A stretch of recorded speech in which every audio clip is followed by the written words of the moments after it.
పోసాని కృష్ణమురళి గారి అరెస్టు సమాచారము పనోవాల్ సుధాకర్ రెడ్డి గారు ఫోన్ చేసి అనంతపురం పోలీసులు వచ్చి అరెస్ట్ చేశారంట, బెయిల్కి ఏర్పాట్లు చేసుకోవాలి, నేను వస్తున్నాను, వెంటనే మన వాళ్ళ కబురు అందజేయండి అన్నారు.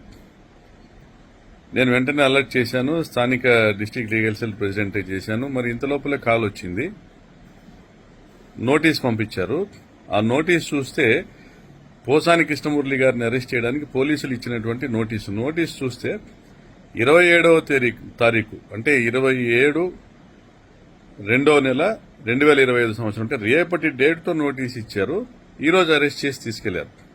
పోసాని కృష్ణమురళి గారు ఎప్పుడూ కూడా ఒక పద్ధతిగా మాట్లాడేవాడు, ప్రభుత్వాన్ని పాలసీ మీద విమర్శించినవాడు తప్ప ఏ రోజు కూడా పద్ధతి దాటి మాట్లాడింది లేదు.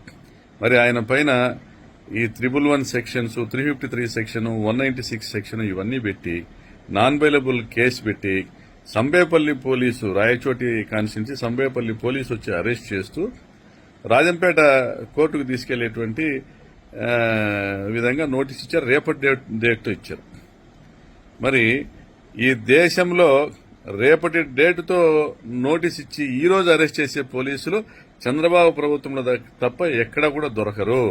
ఇది రెడ్ బుక్ రాజ్యాంగం అమలు చేయడానికి మాత్రమే వీరు ప్రభుత్వాన్ని, ప్రభుత్వ యొక్క అధికారాన్ని ఉపయోగిస్తున్నారు తప్ప ఈ రాష్ట్ర ప్రజలకు వీరి నుండి, చంద్రబాబు నుండి గాని, పవన్ కళ్యాణ్ నుండి గాని ఒరిగేదేం లేదు.